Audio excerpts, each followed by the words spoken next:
அவள் பரிந்துரைத்து நன்மை செய்கிறவளாய் இருக்கிறாள். இந்த நன்மை ஆசீர்வாதம் உங்களுக்கும் வர வேண்டும்னா நீங்களும் நன்மை செய்கிறவர்களாய் இருக்கணும். ஆண்டவர் நம் வாழ்க்கையில எவ்வளவோ நன்மைகளை செய்கிறாரே. ஆண்டவர் நம்மளுடைய வாழ்க்கையில எவ்வளவோ ஆசீர்வாதத்தை செய்கிறாரே. என் குடும்பத்தில் இருக்கிறவர்கள் உங்களுக்கு ஒருவேளை துரோகம் செய்திருக்கலாம். அவர்களுக்கு நீங்கள் நன்மை செய்யுங்கள். அவர்களை சபிக்காதீர்கள், அவர்களை வேதனைப்படுத்தாதீர்கள்.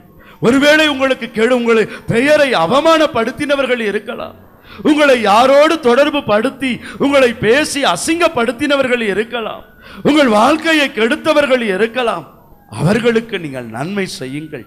பாருங்கள், புனித பவுல் அடிகளார் கலாத்தியருக்கு எழுதின நிருபத்திலே 6வது அதிகாரம் 10 உள்ள திருவசனங்களை எடுத்து நீங்கள் வாசித்து பார்க்கும் பொழுது, கலாத்தியர் 6வது அதிகாரம் 10 உள்ள திருவசனங்களை எடுத்து வாசித்து பாருங்கள். ஆகையால் இன்னும் காலம் இருக்கும் பொழுது எல்லோருக்கும் சிறப்பாக நன்மை கொண்டோரின் நம்பிக்கை கொண்டோரின் குடும்பத்தினருக்கும் நன்மை செய்ய முன்வருவோம். காலம் இருக்கும் பொழுதே உங்களுக்குன்னு ஒரு காலத்தை ஆண்டவர் கொடுத்திருக்கிறார். நான் வரும்பொழுது இந்த இடத்திலே அருங்குடை இல்லத்திலே ஏசாயா 1:17 பார்த்தேன். நன்மை செய்ய பழகுங்கள்.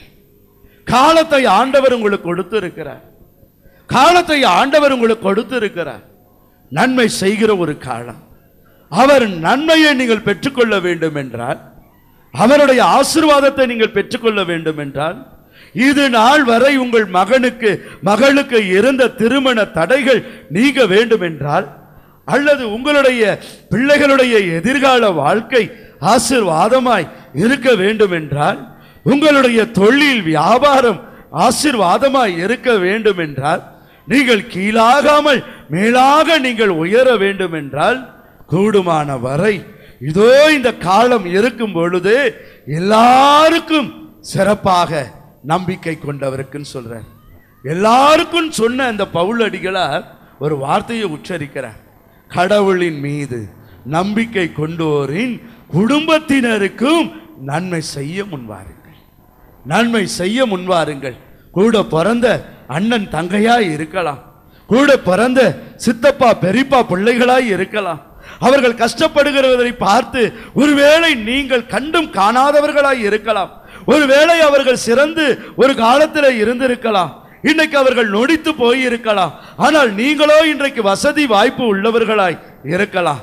பழைய காலத்தில் அவங்க தாய் தகப்பன் செய்ததை நினைத்து இன்றைக்கு நீங்கள் உதவி செய்யாமல் இருந்தீர்கள் என்றால், அந்த குடும்பத்தை நீங்கள் நினைத்து பார்க்காமல் இருந்தீர்கள் என்றால், கடவுளுடைய ஆசீர்வாதம் உங்கள் வாழ்க்கையிலே தடைபடும். உங்கள் வாழ்க்கையிலே தடைபடும். இது வரைக்கும் உங்களுக்கு ஆண்டவர் எவ்வளவு நன்மைகளை செய்திருப்பார். இது வரைக்கும் உங்களுக்கு ஆண்டவர் எவ்வளவு உதவிகளை செய்திருப்பார். அந்த உதவிகளை நினைத்து ஆண்டவருக்கு நாம் நன்றி செலுத்துவோமா? எழுந்து நிற்போமா? ஒரு பாடலை பாடுவோம். எண்ணிலடங்கா நன்மைகளை எனக்கு நீர் செய்தீரே ஆண்டவரே, உமக்கு நன்றி. நான் உம்மை விட்டு விலகி போனாலும் உம்முடைய நன்மை தனத்தை நீர் குறைத்துக் கொள்ளவே இல்லையே. உம்மை விட்டு நான் பின்மாற்றம் அடைந்தாலும் உம்முடைய ஆசீர்வாதத்தை நீர் குறைத்துக் கொள்ளவே இல்லையே. ஆண்டவரே, நீர் என் வாழ்க்கையில செய்த எல்லா நன்மைகளுக்கும் நான் நன்றி செலுத்துகிறேன்.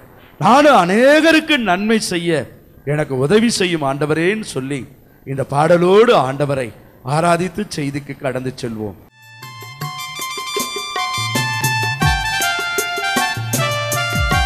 கரங்களை தட்டி பாடுவோமா?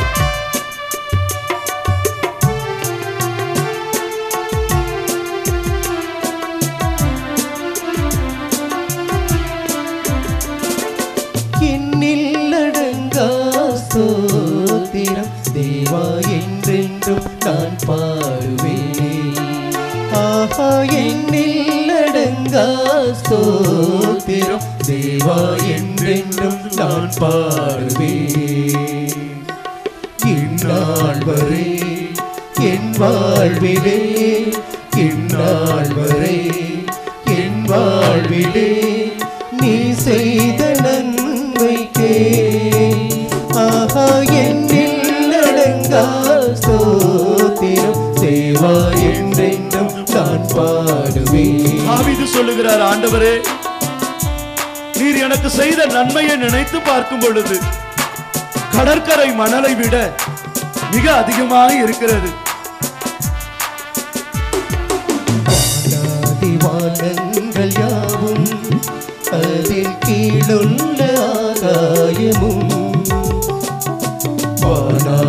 வானங்கள் யாவும் அதில் கீழுள்ள ஆகாயமும் பூமியில் காண்கின்ற யாவும் கர்த்தாவுமை போற்றுமே. ஆஹா எண்ணில் அடங்கா ஸ்தோத்திரம் தேவா என்றென்றும் நான் பாடுவேன். ஆஹா எண்ணில் அடங்கா ஸ்தோத்திரம் தேவா என்றென்றும் நான் பாடுவேன். பிரியமான என் சகோதர சகோதரிகளே, கடவுளுடைய நன்மை ஒரு நாளும் குறைந்து போவதில்லை. அவர் நல்லோர்கள் மேலையும் தீயோர்கள் மேலையும் தன் கதிரவனை உதிக்க செய்கிறார். அந்த நன்மை நிறைந்த இறைவன் நீயும் அநேகருக்கு நன்மை செய்ய வேண்டும் என்று ஆசைப்படுகிறார். அவர் அன்பை நீ வெளிக்கொண்டர வேண்டும் என்று பிரியப்படுகிறார். அவருடைய பிரசன்னத்திற்காய் ஜெபிப்போம். நன்மை செய்கிற மனம் எனக்கு வேண்டும் ஆண்டவரே என்று சொல்லுவோம்.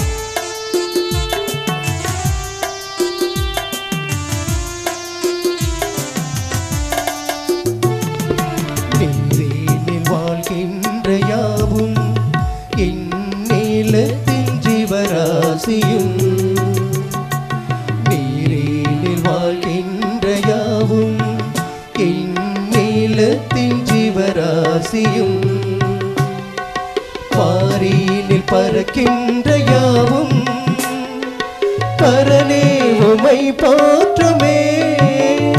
ஆவா எண்ணில் அடங்கா ஸ்தோத்திரம் தேவா என்றென்றும் நான் பாடுவேன். ஆவா எண்ணில் அடங்கா ஸ்தோத்திரம் தேவா என்றென்றும் நான் பாடுவேன். இந்நாள் வரை என் வாழ்விலே இந்நாள் வரை என் வாழ்விலே நீ செய்த நன்மைக்கு ஆஹா எண்ணில் அடங்கா ஸ்தோத்திரம் தேவா என்றென்றும் நான் பாடுவேன். ஆஹா எண்ணில் அடங்கா ஸ்தோத்திரம் தேவா என்றென்றும் நான் பாடுவேன். தேவா என்றென்றும் நான் பாடுவேன். தேவா என்றென்றும் நான் பாடுவேன். கடவுளுடைய பிள்ளைகள் எப்பொழுதுமே நம் இறைவன் எப்படி நன்மை செய்கிறவராய் இருக்கிறாரோ அவ்வளவுக்கு நாம் அநேகருக்கு நன்மை செய்கிறவர்களாய் நம்ம மாறணும்.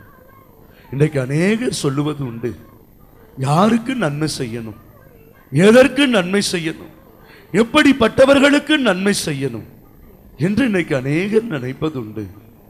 பரிசுத்த திருமறை நூலை நீங்கள் எடுத்து வாசித்து பார்த்தீர்கள் என்றால் சீராக்கு புஸ்தகம் 12வது அதிகாரம் இறை வார்த்தைகள் 1 உள்ள திருவசனங்கள் சொல்லுகிறது. சீராக்கு புஸ்தகம் 12வது அதிகாரம் இறை வார்த்தைகள் 1 உள்ள திருவசனங்கள். நீ நன்மை செய்தால் யாருக்கு செய்கிறாய், யாருக்கு செய்கிறாய் என்பதை தெரிந்து செய். என்பதை நீ என்ன செய், தெரிந்து செய். யாருக்கு செய்யணுமா? கடவுளுக்கு பயந்தவர்களுக்கு, கடவுளுக்கு அஞ்சி நடக்கிறவர்களுக்கு, அவருடைய வார்த்தைகளுக்கு கீழ்ப்படுகிறவர்களுக்கு நீங்கள் நன்மையை செய்யணும். இயேசு ஆண்டவர் பாருங்கள், எல்லா இடங்களிலும் அவர் நன்மை செய்து கொண்டே சென்றார் என்றாலும் போன உடனே அவர் எங்கேயுமே அவர் அற்புதங்களை செய்யல. அவரை நம்பி இருக்கிறவர்களுக்கு தான் அவர் நன்மை செய்தார். அன்றைக்கு 3 நாளும் ஆண்டவருடைய வார்த்தைகளை பாலைவனத்திலே கேட்டுக்கொண்டிருந்த ஒரு மக்கள் கடவுளுடைய வார்த்தைகளுக்கு அஞ்சி நடக்கிற ஒரு மக்கள், பசியை கூட மறந்து அவருடைய வாழ்வு தரக்கூடிய அந்த வார்த்தைகளை கேட்டுக்கொண்டிருந்த அந்த மக்களுக்குத்தான் ஆண்டவர் அந்த சிறு பையனின் வாயிலாய் 5 அப்பத்தையும் 2 மீனையும் ஆசீர்வதித்து 5000 பேருக்கு கொடுத்தார். கடவுளுக்கு அஞ்சி நடக்கிறவர்களுக்கு அவர் நன்மை செய்தார். யோவான் 5வது அதிகாரம் எடுத்து வாசித்து பார்த்தீர்கள் என்றால், பெட்சாய்தா குளத்தருகே 38 ஆண்டுகளாய் படுக்கையிலே இருந்த ஒரு மனுஷன், எப்பொழுது வானதூதன் வருவார், எப்பொழுது இந்த குளத்தை கலக்குவார், எப்பொழுது குணமளிக்கிற அந்த வல்லமை வரும் என்று சொல்லி தன் ஆண்டவரையே நம்பிக்கொண்டிருந்த, அந்த வானதூதனையே நம்பிக்கொண்டிருந்த அந்த மனுஷனுக்குத்தான் இயேசு தேடி சென்று நன்மை செய்தார். என் அன்புக்குரிய சகோதரனே, சகோதரியே, தெய்வ பயம் உள்ளவர்களுக்கு நீங்கள் நன்மை செய்யுங்கள். இன்றைக்கு நம்மளுடைய மறை மாவட்டத்திலேயே எத்தனையோ இன்றைக்கு பார்த்தீர்கள் என்றால் அருங்குடை இல்லம் இருக்கிறது. திருச்சியிலே ஆரம்ப காலத்திலே இருந்து எத்தனையோ வளர்ச்சிகள் இருக்கிறது, எத்தனையோ வளர்ச்சிகளுக்காக தேவைகள் இருக்கிறது. நன்மை செய்யுங்கள். இன்றைக்கு திருவரம்பூரிலே அருங்குடை இல்லம், அங்கே டிவைன் லைட் என்று வழிநடத்தப்படுகிறது. நன்மை செய்யுங்கள். இன்றைக்கு கீரனூரிலே மணப்பாறை பகுதிகளிலே, கீரனூர் பகுதியிலே பார்க்கும் பொழுது அந்த இடத்திலே மலை மாதா இருக்கிறது. அந்த இடத்திலே நம்மளுடைய மறை மாவட்டம் இன்றைக்கு வளர்ச்சியின் பாதையிலே மக்களை வழிநடத்துகிறது. நன்மை செய்யுங்கள். புதிதாய் இன்றைக்கு இந்த பகுதியிலே நாம் பார்க்கும் பொழுது முசிறி பக்கத்திலே மறை மாவட்டத்திலே தியானம் ஆரம்பித்திருக்கிறது. நன்மை செய்யுங்கள்.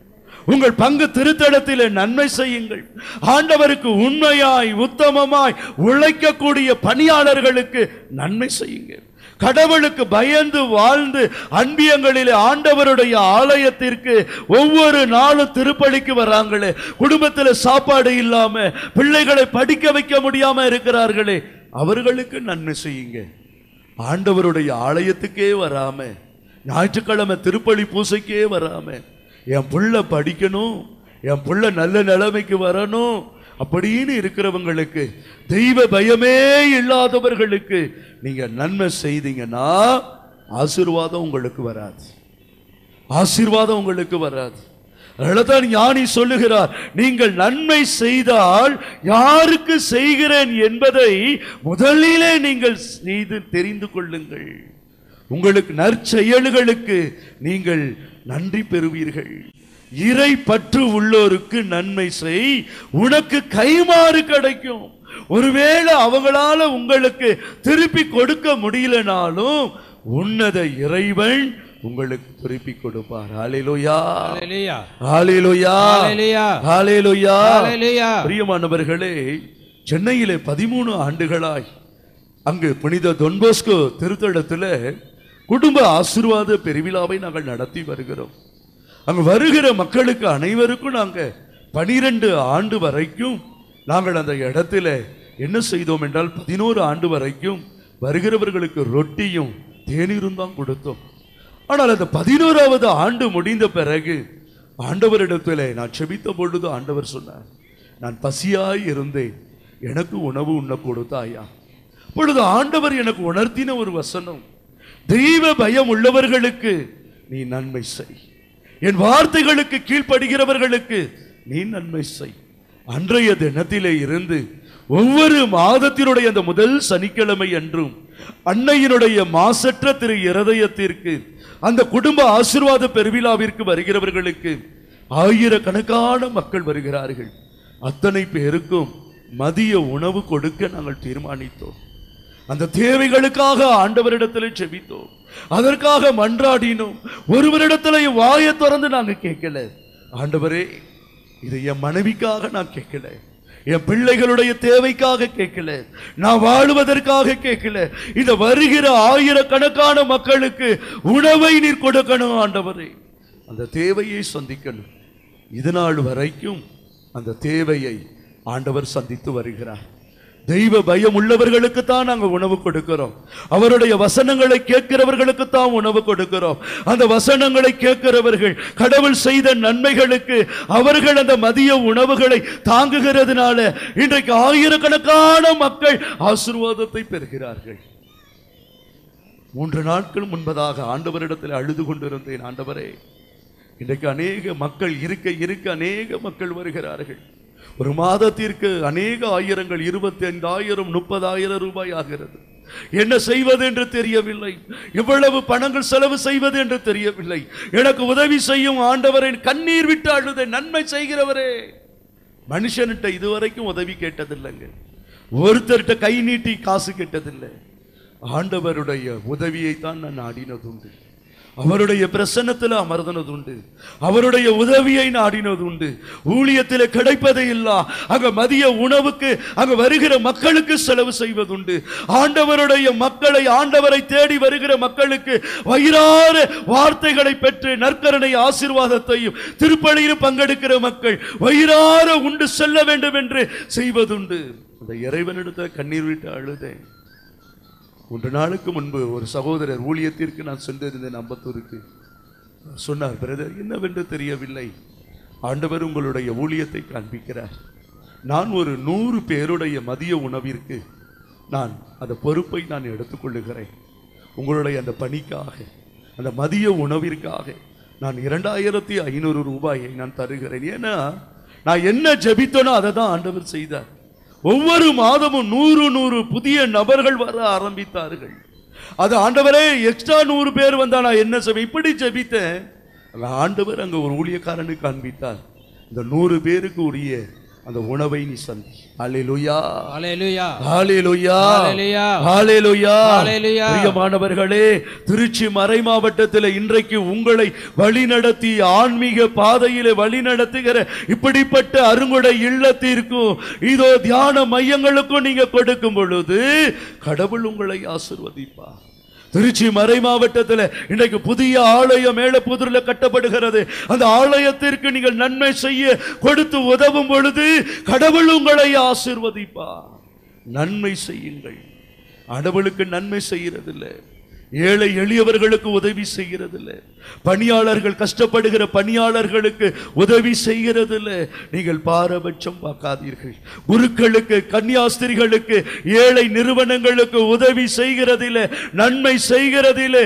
மனம் துவண்டு போய்விடாதீர்கள். கடவுளுடைய ஆசீர்வாதம் உங்களுக்கு கிடைக்க வேண்டும் என்றால் அந்த ஆசீர்வாதத்தை நீங்கள் பெற்றுக்கொள்ள வேண்டும். புனித வின்சென்ட் போலுடைய வாழ்க்கை சரித்திரத்தை நீங்கள் எடுத்து வாசித்து பார்த்தீர்கள் என்றால் 1613 அவர் பாரிஸிலே அங்க பணியாற்றி கொண்டிருக்கும் பொழுது குருவானவராய் அங்கு ஒரு ஆஸ்பத்திரியை அவர் சந்திக்க போகிறார். அங்கு மருத்துவமனையை அவர் சந்திக்கப்படுகிற பொழுது அங்க இருக்கிற ஒரு ஏழை எளியவர்களை, நோயாளிகளை அவர் பார்க்கிறார். ஐயோ, நான் எவ்வளவு ஒரு அழைப்பை உதாசீனப்படுத்தி இருக்கிறேன்.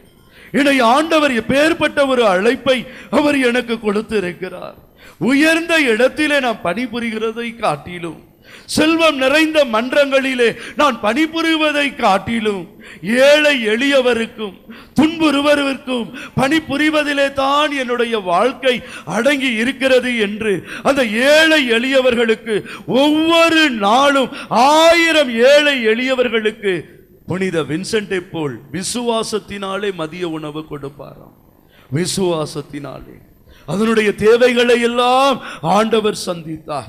இன்றைக்கு நாம் பங்கு திருத்தலங்களில் எல்லாம் வின்சென்ட் பால் இயக்கங்கள் இயங்கி இன்றைக்கு ஏழை எளியவர்களுக்கு அந்த அரிசிகளும் அந்த உணவுகளும் அந்த பிள்ளைகளுக்கு தேவையான அந்த உடைகளும் கொடுக்கிறார்களே. நீங்கள் நன்மை செய்ய பயிற்சி பெற்றுக் கொள்ளுங்கள். உங்களுக்கு ஆசீர்வாதம் வரும், உங்களுக்கு ஆசீர்வாதம் வரும். ஆண்டவர் நன்மை செய்கிற ஒரு கடவுள். அவர் நம்மை நன்மை செய்கிற கடவுள். அவர் எப்படி நன்மை செய்கிறாரோ அதே நன்மையை பிள்ளைகளாய் இருக்கிற உங்களிடத்திலேயும் அவர் நன்மையை எதிர்பார்க்கிறார். நீங்கள் செய்கிற அந்த நன்மையை ஒரு நாளும் கட்டாயத்தினால செய்யாதீங்க, மனவேதனைப்பட்டு நீங்க செய்யாதீங்க. இவங்களுக்கு செஞ்சு என்ன பிரயோஜனம்? அருங்குடை இல்லத்துக்கு எத்தனை வருஷத்தான் நான் கொடுத்துக்கிட்டு இருக்கிறது? என் பங்குக்கு எவ்வளவு வருஷமா தான் நான் பணம் கொடுக்கிறது? அப்படின்னு நினைத்து நீங்கள் ஆண்டவருக்கு செய்கிற அந்த நன்மை தனத்தை ஒருவேளை நீங்க குறைச்சு கொண்டீங்கன்னா, கட்டாயத்தினால நீங்க மனவேதனையோடு ஆண்டவருடைய ஆலயத்தை, அவருடைய பணியை தாங்குவதை நீங்க விட்டு விட்டீங்கன்னா, உங்களுடைய வாழ்க்கையிலே ஆசீர்வாதங்கள் தடைபடும். இன்னைக்கு அநேகர் ஜெபிக்கிறது என்னன்னா, எனக்கு ஆசீர்வாதம் கிடைக்கணும். யார் என் மேல தலை வைத்து கை வைத்து ஜெபிப்பா? இன்றைக்கு யார் என் பெயரை தீர்க்க தரிசனம் சொல்லி கொடுப்பார்கள்? இன்றைக்கு பாருங்கள், வருகிறவர்கள் கூட ஆண்டவருடைய வார்த்தை, அவருடைய போதனை, திருச்சபையினுடைய சட்ட திட்டங்கள், புனிதர்களுடைய உறவுகள் என்னவென்று தெரியல. திருமறை நூலை நம்ம எடுத்து வாசித்தோம்னா, இயேசு எங்க போனாலும் இத்தனை பேர் குணமடைஞ்சாங்க. யார் இந்த மேரி, யார் இந்த ஜான், இப்படியெல்லாம் அவர் கேட்கல. அவருடைய வார்த்தைகளை பிரசங்கித்தார். தவறான பிரசங்கங்கள், தவறான வழிகாட்டுதல்கள் பெந்தகோஸ்தே சபைகளை போல இன்னைக்கு போகிறதுனால தான் இன்னைக்கு நன்மை செய்கிற தனம் நம்மை விட்டு எடுபட்டு கொண்டிருக்கிறது. என் சகோதர சகோதரிகளே, இன்றைக்கு ஆண்டவர் உங்களிடத்திலே எதிர்பார்ப்பது அவருடைய நன்மை தனத்திலே உங்களை பங்கெடுக்க விரும்புகிறார். நீங்கள் ஆசீர்வாதமாய் நீங்க இருக்கணும்னா, நீங்க நன்மை செய்யும் போது யாருக்கு நன்மை செய்கிறீர்கள் என்பதை தெரிந்து செய்யுங்க. ஒரு சாப்பாட்டுக்காக இல்லாதவர்களுக்கு உதவி செய்யுங்க. அவங்க தெய்வ பயம் உள்ளவர்களான்னு பாருங்க. அந்த பிள்ளைகள் மறைக்கல்விக்கு வருகிறார்களான்னு பாருங்க.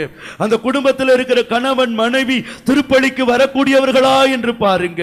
அவர்களுக்கும் பங்கு தந்தையர்களுக்கும் உறவு எப்படி இருக்கிறது என்று பாருங்க. ஒரு பயந்தவர்களுக்கு நீங்க உதவி செய்தீர்கள் என்றால், அந்த பிள்ளைகளை நீங்கள் படிக்க வைத்தீர்கள் என்றால், அந்த குடும்பத்தினுடைய தேவைகளை, திருமணத்திற்கு உங்களால முடிந்த உதவிகளை செய்தீர்கள் என்றால், கடவுள் உங்களை ஆசீர்வதிப்பார். ஏன்னா நீங்க தெய்வ பயம் உள்ளவர்களுக்கு நீங்க செய்றீங்க. ஆனா ஆலயத்துக்கே வராதவங்க, ஆனா உதவியை மட்டும் உங்களை தேடி வராங்கன்னா, அவர்களுக்கு நீங்க உதவி செய்தீர்கள் என்றால் ஆசீர்வாதம் உங்களுக்கு வராது. ஆசீர்வாதம் உங்களுக்கு வராது. நீங்க செய்யற உதவி கூட கட்டாயத்தினால நீங்க செய்யக்கூடாது. பரிசுத்த திருமறை நூலை நீங்கள் எடுத்து வாசித்து பாருங்கள். புனித பவுல்